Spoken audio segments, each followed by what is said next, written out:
அன்பு இதயங்கள் அனைவருக்கும் இனிய இனிய வணக்கங்கள். வெள்ளை அறிக்கை பெரிய அளவுல விவாதங்களை உருவாக்கி இருக்கு. தாவேகா வெர்சஸ் திமுக அப்படின்னு.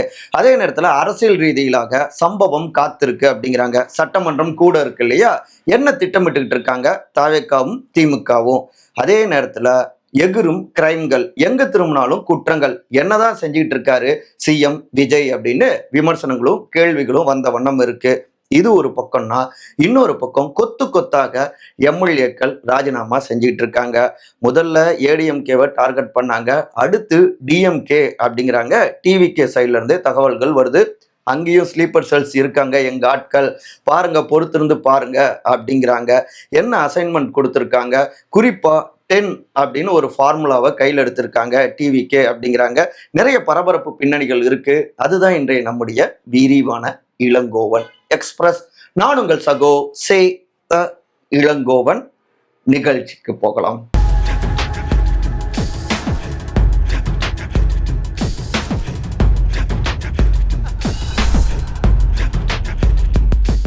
எகிரும் கிரைம்கள், விமர்சனத்துக்கு ஆளாகும் சிஎம் விஜய் என்னதான் செய்து கொண்டிருக்கிறார்? பலரும் எதிர்பார்த்த வெள்ளை அறிக்கை அட்லாஸ்ட் ஜூன் 16ஆம் தேதி மாலை நேரத்தில் நம்ம தமிழ்நாட்டுடைய நிதியமைச்சர் திரு மரிய வில்சன் அவர்கள் வெளியிட்டாருங்க. கிட்டத்தட்ட 21 பக்க நீண்ட நெடிய அறிக்கைங்க. நம்முடைய திருக்குறள்கள் மேற்கோள் காட்டப்பட்டிருந்தது. இதனுடைய எசன்ஸ், சாராம்சம் அப்படின்னு பார்த்தோம்னா, நம்ம தமிழ்நாட்டுடைய கடன் கிட்டத்தட்ட 13 லட்சம் கோடி ரூபாய் அளவுல உயர்ந்திருக்கு. மிகப்பெரிய கடன் சுமை அதிகரிச்சிருக்கு அப்படின்னும், ஒவ்வொரு தனிநபர் மீதும் 1.28 லட்சம் ரூபாய் சுமை ஏறி இருக்கு. கிட்டத்தட்ட 78,000 கோடி ரூபாய் பற்றாக்குறை அப்படின்னா இந்த அறிக்கை சுட்டி காட்டி இருக்குங்க. பெரும் பிரச்சனைகள் இருந்தாலும் கூட மக்கள் மீது வரி சுமை ஏற்றப்படாது, நலத்திட்டங்கள் தொடரும் அப்படின்னு உறுதி கொடுத்திருக்காரு நிதியமைச்சர். வரவேற்போம்.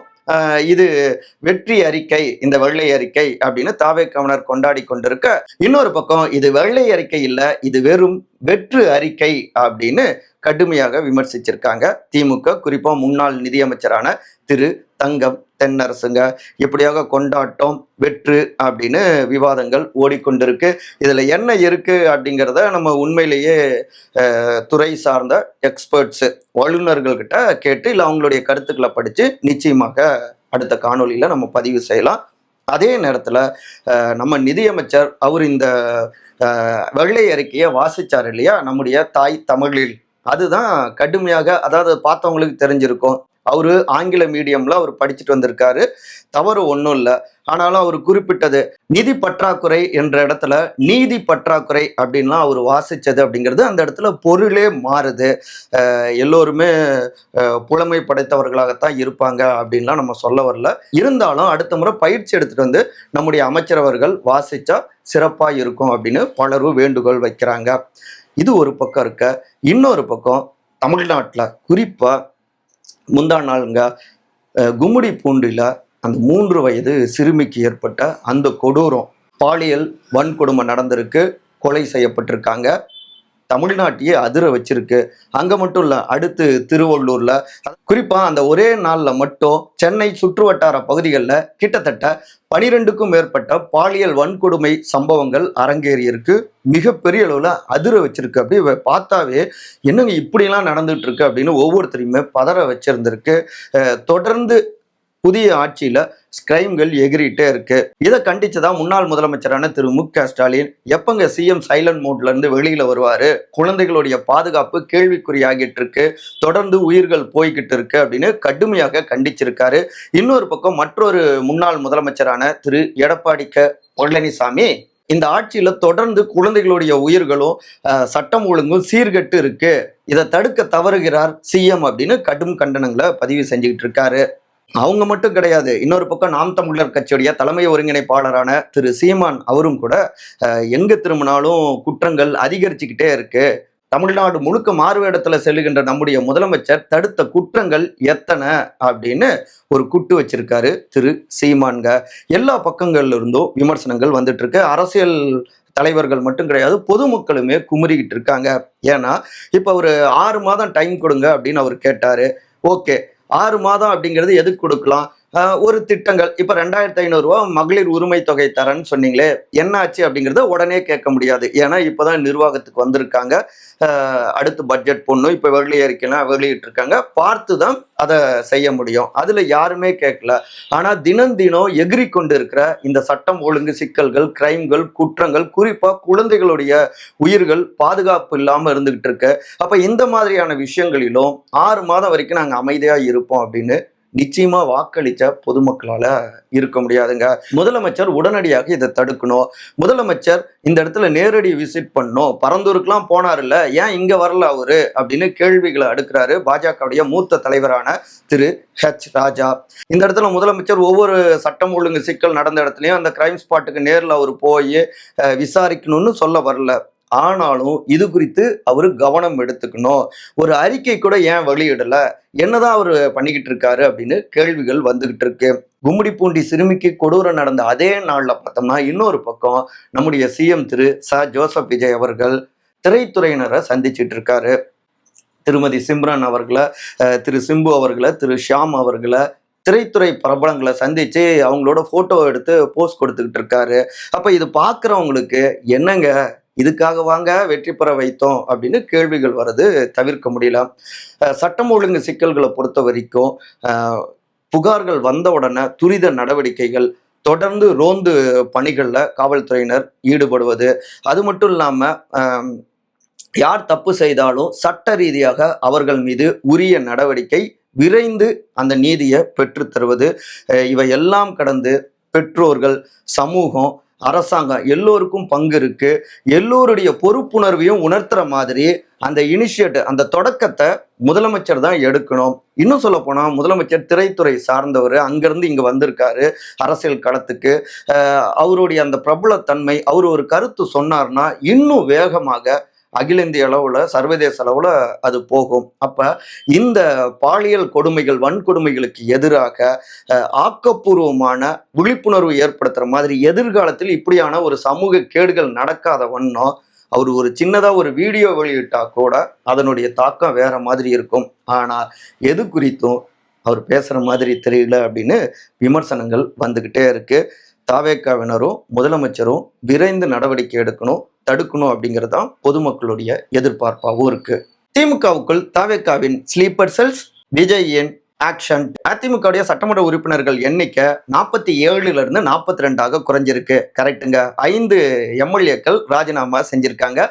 லேட்டஸ்டாக முன்னாள் சுகாதாரத்துறை அமைச்சர் விராலிமலை திரு சி விஜயபாஸ்கர் அவரும் ராஜினாமா செஞ்சிருக்காருங்க. இதை ஒட்டி பெரிய விவாதங்களே ஓடிக்கொண்டிருக்கு. அதிமுகவும் அவரும் மாறி மாறி அட்டாக் பண்ணியிருக்காங்க. அவருக்கு பதிலடி கொடுத்துட்டு இருக்காரு மற்றொரு மாஜி அமைச்சர் திரு ஆர்.வி. உதயகுமார். அதே நேரத்தில் திருச்சி கிழக்கோடு சேர்த்தோம்னா 6 தொகுதிகள் இப்ப காலியா இருக்கு.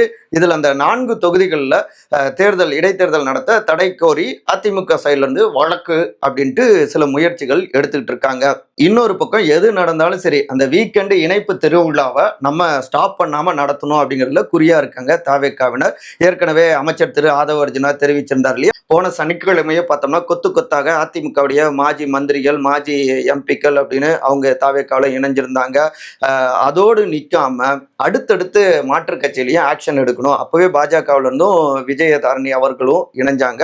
இதுல தீவிரமா இருக்காங்க தாவேக்கா. ஏன் அப்படின்னா இப்ப சட்டமன்றமும் கூட இருக்கு இல்லையா, வெள்ளை அறிக்கை வெளியிடப்பட்டிருக்கு, அடுத்து நிதிநிலை அறிக்கை, பட்ஜெட், இப்படி அடுத்தடுத்து நிறைய விஷயங்கள் இருக்கு. ஏற்கனவே முதல்ல நம்பிக்கை வாக்கெடுப்பு நடந்தப்ப எதிர்கட்சி தலைவர் திரு உதயநிதி ஸ்டாலின் அவரு ஸ்கோர் பண்ணாரு. ஸோ இந்த முறை திமுகவுக்கு பதிலடி கொடுக்கணும் அப்படிங்கிறதுக்காகவே தாவேக்காவும் தயாராகிட்டு இருக்காங்க. அதாவது எம்எல்ஏக்களுக்கு பயிற்சி வகுப்பெல்லாம் கொடுத்துருக்காங்க. சிஎம்மும் தயாராதாங்க வராரு. இதெல்லாம் ஒரு பக்கம் இருந்தாலும் ஆட்சி தொடங்கிய நாள்ல இருந்து திமுக ஆளுங்கட்சி அட்டாக்க தீவிரப்படுத்திக்கிட்டே இருக்காங்க. இதே நிலை நீடிச்சா அதுக்கப்புறம் இடைத்தேர்தலில் அவங்களுடைய கை ஓங்கினாலும் ஆச்சரியப்படுவதற்கு இல்லை. ஸோ அவங்களுக்கு ஒரு ஃபுல் ஸ்டாப் வைக்கணும். முன்னாள் முதலமைச்சர் திரு மு.க. ஸ்டாலின் அவருடைய வேகத்துக்கு ஒரு ஸ்பீடு பிரேக் போடணும் அப்படின்னு பக்காவா ஸ்கெட்ச் போட தொடங்கியிருக்காங்க தாவேக்கா. அந்த வகையில தான் திமுகவுல இருந்து சிலரை இந்த பக்கம் தாவேக்கா பக்கம் கொண்டு வரணும். ஃபர்ஸ்ட் அதிமுக, நெக்ஸ்ட் டிஎம்கே அப்படின்னு தீவிரமாகி இருக்காங்க. சிட்டிங் அமைச்சர்கள் சிலருக்கும், அப்புறம் சில முக்கிய நிர்வாகிகளுக்கும் இந்த அசைன்மெண்ட் பனையூர்ல இருந்து கொடுக்கப்பட்டிருக்குங்க அப்படின்னு தாவேக்காவுடைய முக்கிய நிர்வாகிகள் தெரிவிக்கிறாங்க. எப்படின்னா, நடந்து முடிஞ்ச சட்டமன்ற தேர்தலில் திமுக ஒரு தொகுதி கூட வெற்றி பெறாத மாவட்டங்கள் நிறையவே இருக்குங்க. 10க்கும் மேற்பட்ட மாவட்டங்கள். உதாரணமா சொல்லணும்னா, செங்கல்பட்டு 7ல் 0, காஞ்சிபுரம் 4ல் 0, வேலூர், திருவள்ளூர், ராணிப்பேட்டு, அப்புறம் தருமபுரி 5ல் 0, ஈரோடு 8ல் 0, சேலத்துல 11ல் 0, நாமக்கல்ல 6ல் 0, பரமத்தி வேலூர்ல மட்டும் தட்டு தடு மாதிரி கொஞ்சம் மேல வந்தாங்க. அப்புறம் ஆனாலும் ஃபைனலா தோத்துட்டாங்க. சிவகங்கையில 0. இப்படி இந்த 10க்கும் மேற்பட்ட மாவட்டங்கள ஒரு தொகுதி கூட வெற்றி பெறல இல்லையா? ஸோ இங்கெல்லாம் கூடுதலாக கான்சென்ட்ரேட் பண்றாங்க தாவேக்காவினர். அது மட்டும் இல்லாம பெருநகரங்கள் இருக்கு இல்லையா, அங்கதான் அதிகமா தாவேக்கா வெற்றி அடைஞ்சிருக்கு. ஸோ பெருநகரங்கள்ல பிரதானமான எதிர்க்கட்சியை வீக் பண்ணும் அப்படின்னு நினைக்கிறாங்க. உதாரணமா சென்னை, சேலம், ஈரோடு, கோவை, திருச்சி, மதுரை உள்ளிட்ட இந்த பெருநகரங்கள்ல அதுலயும் முக்கியமா சென்னை, சேலம், மதுரையை தீவிரமா பாக்குறாங்க. இப்ப திருச்சி எடுத்துக்கிட்டோம்னா தட்டு தடுமாறுதான் முன்னாள் அமைச்சர் திரு கே என் நேரு வெற்றி அடைஞ்சாரு. திருவண்ணாமலையிலையும் அப்படிதான் முன்னாள் அமைச்சர் திரு ஏவா வேலு வெற்றி அடைஞ்சாரு. இங்க மதுரை எடுத்துக்கிட்டோம்னா 10 தொகுதியில ஒன்னே ஒண்ணுதான் வெற்றியே பெறாம இருந்த சேடப்பட்டி திரு மணிமரன், அவர் மட்டும் வெற்றி அடைஞ்சாரு. திருமங்கலத்துல மாஜி மினிஸ்டரை தோக்கடிச்சாரு திரு ஆர்.பி. உதயகுமார. இன்னொரு தொகுதியில பார்த்தோம்னா காங்கிரஸ் கூட்டணி கட்சி, இப்ப அவங்களுமே தாவேக்கா கூட்டணியில இருக்காங்க. இந்த மதுரையில இறங்கி அடிக்கணும் அப்படின்னு நினைக்கிறாங்க. அங்கேயும் பார்த்தோம்னா முக்கிய முகமாக இருந்தாரு முன்னாள் அமைச்சரான திரு மூர்த்தி. அவருடைய அதிகாரத்துவமா அவர் செயல்பட்டு இருந்தாரு. மாநகரத்துல பார்த்தோம்னா திரு தளபதி, அவருமே அதிகாரத்தோட இருந்தாரு. யங்ஸ்டர்ஸ்க்கெல்லாம் பெருசா இவங்கெல்லாம் வாய்ப்புகள் கொடுக்கல. இப்ப மூர்த்தி அவர்களை தோற்கடிச்சவர் கூட அவரால் ஒரு காலத்துல புறக்கணிக்கப்பட்டவர் தான். தாவேக்கால இணைஞ்சு வெற்றி அடைஞ்சிருக்காரு. இப்படி இவர்களுடைய செயல்பாடுகள் எல்லாமே அதிருப்தியை ஏற்படுத்தி இருக்கு. அது மட்டும் இல்லாம முன்னாள் அமைச்சர் திரு PTR பழனிவேல் தியாகராஜன், அவரும் ரெஸ்ட் மோடுக்கு போயிட்டாரு. ஸோ இந்த குழப்ப நிலையை நம்ம பயன்படுத்திக்கலாம் அப்படின்னு தாவேக்கா ஸ்கெட்ச் போட்டிருக்காங்க. ஏற்கனவே பார்த்தோம்னா முன்னாள் மத்திய அமைச்சர் திரு மு.க. அழகிரி, அவங்களுடைய மகள் கயல்விழி அழகிரி அவர்கள் இங்க தாவேக்காட்டையும் பேசிட்டு இருக்காங்க. மதுரை மேயர் பதவியை எதிர்பார்த்துட்டு இருக்காங்க. ஸோ மதுரையில இப்படின்னா, இந்த பக்கம் சேலம் எடுத்துக்கிட்டோம்னா கோஷ்டி பூசல் உச்சத்துல இருந்துகிட்டு இருக்கு. தொடர்ந்து இந்த மாவட்டத்துல கடந்த 15 ஆண்டுகளாக 16, 21ல ஒரே ஒரு தொகுதி சேலம் வடக்கு மட்டும் வெற்றி அடைஞ்சாரு முன்னாள் அமைச்சர் திரு ராஜேந்திரன். இப்ப அந்த தொகுதியும் போயிடுச்சு, இருக்கிறதும் போயிடுச்சு. இப்படி இருந்தா இங்க கட்சி நடத்த முடியாது திமுகவுடைய நிலைமை. ஸோ இந்த பலகீனத்தை பயன்படுத்தி இந்த வட்டாரத்துல மட்டுமே மேற்கு மண்டலத்துல திரு செங்கோட்டையன், திரு அருண்ராஜா, திரு தமிழன் பார்த்திபன் உள்ளிட்ட ஒரு கணிசமான அமைச்சர்கள் இருக்காங்க. 5 அமைச்சர்கள் இருக்காங்க. ஸோ மேற்குல கோவையிலையும் செல்வாக்கு, ஈரோட்லயும் செல்வாக்கு, சேலத்திலையும் செல்வாக்கு. இதை வலுப்படுத்துவதற்காக திமுகவில் நிறைய பேரை அங்கிருந்து இங்க கொண்டு வந்துட்டா, பலகீனமான இடத்துல முழுமையாக அவங்கள இல்லாம செஞ்சுட்டா நம்ம இறங்கி அடிச்ச மாதிரி இருக்கும், நம்ம ஏறுமுகமா போலாம் அப்படின்னு கணக்கு போடுறாங்க. இப்பவே சேலம் வட்டாரத்துல ஓமலூர் இந்த பகுதிகளில் இருந்தெல்லாம் இந்த சைடு தாவேக்கா பக்கமும் வர ஆரம்பிச்சிருக்காங்க சில திமுகவினர், அடிமட்டத்துல இருக்கக்கூடியவர்கள். ஸோ ஸ்கெட்ச் போட்டு முக்கிய தலைகளை தூக்குற அசைன்மெண்ட்டை தீவிரப்படுத்தி இருக்காங்க. நிச்சயமாக சக்சஸ் ஆகும் அப்படிங்கிறாங்க பனையூர்ல முக்கியமான மாநில நிர்வாகிகளோடு நெருக்கமாக இருக்கக்கூடிய சோர்சஸ்ங்க. அப்ப உஷாரா இருக்க வேண்டியது முன்னாள் முதலமைச்சர் திமுக தலைவர் திரு மு.க. ஸ்டாலின் மற்றும் அவர்களுடைய கோர் டீம் தாங்க. விசாரணை குழு அறிக்கையில இதெல்லாம் இருக்கா அப்படின்னு தெரியல, ஆனா கவனம் அப்படிங்கிறாங்க இந்த மாவட்டத்து உடன்பிறப்புகள். பயங்கரமா இருக்குங்க அரசியல் ஆக்ஷன் அதிரடின்னு பார்ப்போம். மற்றபடி இதே போன்ற அரசியல் சார்ந்த காணொலிகளுக்கான நம்முடைய உங்கள் சகோ சேத்தாளன் சேனலை சப்ஸ்கிரைப் பண்ணுங்க. அன்பால் ஒருங்கிணைந்திருப்போம். நன்றி, வணக்கம்.